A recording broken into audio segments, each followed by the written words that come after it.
Здраво, ова е 310-тото издание на Видеологија со Златко Ѓелевски, дигитален краток осврт за актуелни филмски остварувања, односно спонтана критичка анализа која е збир на први впечатоци илустрирани со подвижни слики. На денешниот репертоар е American Fiction од Корт Джеферсон, во кој станува збор за писателот Телониус Монк Елисон, глумен од Джефри Рајт, кому преку глава му е книжевните издавачки куќи да профитираат од книги кои ги експлоатираат и редуцираат афроамериканците на рамниште на стереотипи и понизок степен на развој, и со цел да го побие и се протистави на овој тренд, писателот пишува книга која се потпира токму на истите тропи кои ги мрази, но за негова среќа или несреќа ќе се развие фама за книгата која ќе стане бестселер и ќе го постигне обратниот ефект од саканото. Неминовно е да стане синоним за доктрината против која се гневи во светот во кој процут има хипокризијата. Актуелноста на филмот може да ја во очите уште од првиот кадар, кога студенти се соочуваат со потребата на навредливи зборови, кои се дел од модерната лексика и се обидува да ги дестигматизира професорот, но има студенти кои сакаат комплетно да ги потиснат од говорот, дури и од академско разглобување, што резултира со нивно бркање, што е соодветен коментар за двете екстреми кои се раѓаат денес околу употребата на навредливите зборови, кои доколку се гледаат од хронолошки аспект, во културолошкиот и општествениот контекст во кој се создадени, кога преовладувале сосема поразлични норми, но таа неможност да се направи дистинкција во нивната примена и забранување по секоја цена, само ќе роди дополнителна омраза, која ќе придонесе на многу полоши зборовни кованици за израз на нечија фрустрација. Ама не се сите подготвени да зборуваат за нив, како што Џорџ Карлин говореше додека беше жив. Монк е лик кој вегетира во еден константен стадиум на неспокој. Тој е свесен за постоечката разлика помеѓу книжевноста со високи естетски вредности и шундот и кичот, на што се сведува популарната литература. Високо вреднувани се делата кои тој ги предава на факултет, во кои сака да биде вбројана неговата белетристика, а тоа што денешната публика е подготвена да го разбере, без да се потруди ментално да го пречвака и милува да го чита, се продава во милионски тиражи, се всушност популистички дела, кои го задоволуваат најмалиот заеднички содржател, наместо да го предизвикаат. Формулаични творби кои се базираат исклучиво на проверени тропи, односно стереотипи кои важат за афроамериканецот во опишана форма, кои Монк смета дека се излитени клишеа, кои се понавредливи од навредливите зборови, затоа што ја промовираат неукост. Монк има напишано дело кое се наоѓа во првата категорија, но со незадоволителна продажба, па со цел да го первертира системот, решава да напише роман кој е составен дел од втората групација, но за негова несреќа ќе стане бестселер, постигнувајќи обратно пропорционална разрешница од посакуваната. Расната поделба е постоечка во светот, колку и да не верува во неа Монк, доволен доказ за тоа е застанувањето на такси кога ќе го повика белец, за разлика од неговиот повик. За жал живееме во свет во кој предрасудите се конвенција и Монк не може да се помири со таа констатација, колку и да се обидува да ја негира таа класифицираност. Ликот на афроамериканската писателка на белиот читател му ги продава конзервираните стереотипи за афроамериканците во незината книга и има енормен успех, што го фрустрира љубоморниот Монк, затоа што со незината популарност само ги зацементира тие кованици против кои се бори самиот Монк, уведен дека незиното дело е ретроградно за заедницата, на која и припаѓаат, но никогаш не смее да се потцени глупавоста на лоботомизираниот читател, кој сака да гледа подеднакво непредизвикувачки филмови, како и книгите кои ги чита, за разлика од продуцентите од Холивуд, кои не ни читаат сценарија, а не па книги. Иронично е што на неа не и се допаѓа книжевниот пастиш на Монк на незиното дело, кои се базираат на исти постулати, но се добиени на различен начин, незиниот со истражување и интервјуа, а неговиот со исмевање. Така што живееме во реалност во која и да се чита шунд е подобро дојдено од нечитањето со кое се гордееме. Зафатеноста е идентичниот одговор кој се репрезира како и кај Монк во поглед на фамилијата, кога е во прашање неодвојувањето време за читање, не задоволувајќи една индивидуа да расте, но кој сака да расте кога може да се збогати. Да беше 1984 реалност, никому немаше на му биде грижа дека согоруваат книги во пепел, ако некој тоа го снимеше, ќе паднеше некое срце на Инстаграм. Нарушен е односот помеѓу Монк и неговата сестра, брат и мајка, кои живеат на запад и ретко ги посетува, ниту пак се слуша со нив. Сите сме зафатени, но се наоѓа секојаш време за најблиските, додека пак смртта не ги одземе од нашите животи, како во случајот на Монк. Многу пати сум бил составен дел од филмски и музички жирија на фестивали, но морам да се пофалам дека не сум се соочил со полтрони на невкус кои агитираат на шунт и скоро секојаш сме ги изгласувале фаворитите кои имале најголем квалитет. Меѓутоа, убаво е да се погледне со каква убеденост се пропагира нечие незнаење, чинител со кој се засилува комичноста на филмот. Конфликт на интерес секојаш има кога некој од жири комисијата инволвиран во делото, кое се евалуира и одредбите се јасни, ќе се отстрани книгата или членот од комисијата, што е убаво средство за генерирање на пресвртот во филмот. Филмот се базира на новелата Erasure од Персивал Еверет, во која попаметниот е осуден да остане самотник, затоа што ќе се издвои од толпата со која нема да може да се поврзе, а Джефри Рајт одлично го доловува и фрустрираниот и несреќен Монк. Белците мислат дека сакаат да ја слушнат вистината, а тие само сакаат да бидат ослободени од гревовите, едно од многуте реплики кои допираат до суштината на оваа творба, но колку е Монк подготвен да ја слушне вистината за неговото пишување е друго прашање.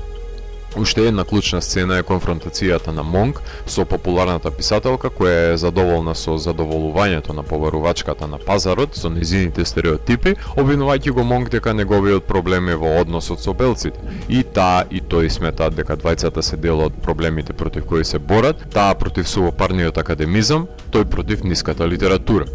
Оживување на ликови кои ги пишува еден писател додека го создава своето дело, кои се појавуваат покрај него, иако е тропа за избегнување на тропата на досадното и неинспиративно пишување на ликот, уште од Adaptation на Кауфман и многу пред него е користена оваа постмодерна алатка, која дури е применета и во македонски кратки филмови, со тоа што во случајот на Монк фрустрациите кон тајните кои ги криел неговиот татко, ги канализира преку неговите ликови. Епилогот исто така подлегнува на оваа стилска формација со тоа што Корт си поигрува со осмислување на три различни краеви на метафилмот, од кој режисерот се одлучува да го сними токму тој што ќе ја задоволи публиката, потврдувајќи ги наметнатите клишеа и во филмската уметничка гранка, но има една горшлива нота која може да се восприеми, а тоа е реалноста во која извинувањето на Монк не е прифатено од девојката, која го напушта и го наоѓаме во незадоволна ситуација, исто како на почетокот, осамен и несреќен, само што е во друштво на неговиот брат, што говори за неможноста да го промени светот во кој делува, па може би редно време е да се помири со себе си и да го прифати светот таков како што е, и може би да работи на промената во себе. Филмот е сатира на замислата на белците, која ја имаат за афроамериканците, налик Sorry to Bother You од 2018 во режија на Boots Riley, Black Klansman и Bamboozled од Spike Lee, Dear White People од Justin Simien, и може да се враќаме назад во филмската историја и да дојдеме до Blazing Saddles од Мел Брукс од 1974 година, сатири кои на еден или на друг начин си поигруваат со расните стереотипи, обелоденувајќи му ги на гледачот со надеж дека ќе бидат надминати. Азискиот пандан на филмот е Crazy Rich Asians. Лора Карпман, композиторката на The Marvels, Lovecraft Country и The Tournament, е задолжена за компонирање на музиката на филмот, која е под големо влијание на имењакот кој го носи презимето на протагонистот, Thelonious Monk,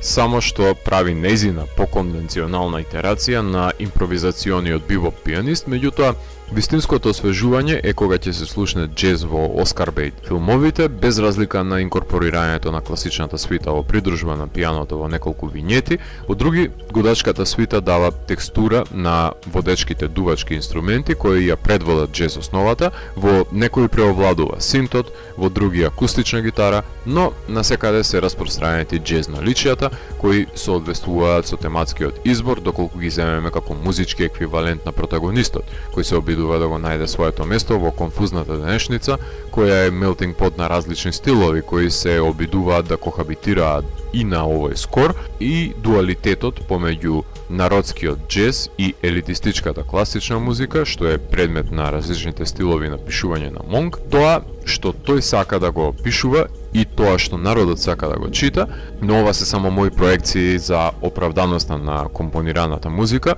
од која некои композиции се толку сенаменски, што може да бидат употребени како најавна шпица за некоја ТВ серија. Монтажерката на French Exit и Vengeance, Хилда Расула, го монтира ова дело, која раководи со две наративни нишки, едната од семејниот однос на Монк, а другата за неговата кариера, правејќи повремени скокови од едната во другата, за да го задржи вниманието на гледачот со неколку наменски постмодерни интервенции, кои се добре дојдени во творбата и придонесуваат за нејзиниот квалитет. Снимателката на Чача Рилсмут, Кристина Дунлап, е директорка на фотографија на филмот на Корт, која си ја завршува својата должност, но освен по блесавите сценаристички интервенции во постмодерните секвенци, единствените кои ќе се памтат, завршуваме со заклучокот дека филмот е кадриран како телевизиска мелодрама, што е неговата најслаба страна, која е занемарена на сметка на инвентивното сценарио. Не ме сваѓате погрешно, Дунлоп школски си ја завршила работата, но дали е тоа доволно за еден филм?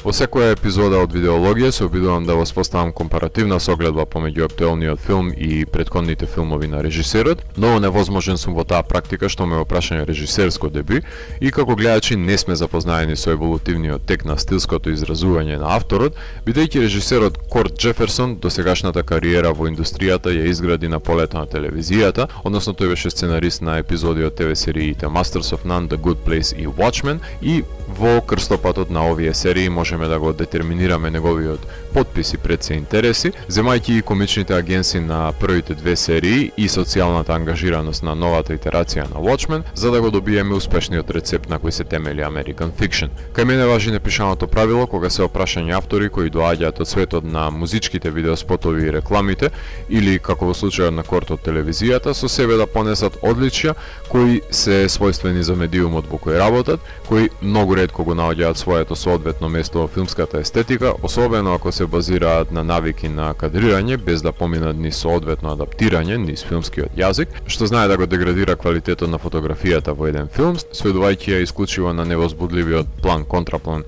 конципирање, која го порамнувам со неизлечена телевизиска болест од која патат бројни режисери, што е потполно разбирливо кога се снимаат 20 страници на ден и мора да се биде исполнителен и експедитивен, но не по сметка на визуелната естетика, што е недопустливо во филмот, што може да му се замери и на Корт и секундарната намена на визуелното наспроти кажаното. Филм со силен централен лик, секако дека пати од споредни ликови со недоволно развиени карактерни атрибути, кои за жал кореспондираат со клишеата кои ги заговара делото, резултирајќи со неоригиналните грижлива сестра, ексцентричен брат, огорченост кон таткото, деменција на мајката и куќна помошничка која ја заслужува сета среќа во животот, ликови кои несомнено дека си ја вршат својата функција, но патат од нерафинираност и неавтентичност поради што ќе останат можеби незапамтливи. Филмот имаше својата премиера на Интернационалниот филмски фестивал во Торонто, каде беше и награден од публиката, а потоа започна американска турнеја по фестивалите и беше награден исто така и во Palm Springs и AFI, но исто така Корт и Џефри освоија награди на овогодишните BAFTA, Critics' Choice и Independent Spirit, овозможувајќи им на MGM и Orion да се пофалат со 5 номинации за Оскар, па се надевам дека барем некоја ќе се преобрази во статуетка. Немилосрдна филмска сатира која започнува од инфантилна идеја за докажување на популистичката книжевна сцена, дека секој може да напише книга со ниски естетски вредности, која ескалира во книжевен успех кој говори за пазарот кој е ненаситен за кич. Сепак, убаво е книгите да се користат за нешто друго, освен за подпирање на масите и избирање на прашање. Ако морам да го евалуирам, тогаш American Fiction од мене има 4 од 5. Доколку ви се допадна 310-тото издание на дигиталната архива Видеологија, лајкувајте го видеото, споделете го и следете го каналот. Последете и поснатите рецензии на виртуелната полица. И благодарам за вниманието. Поздрав!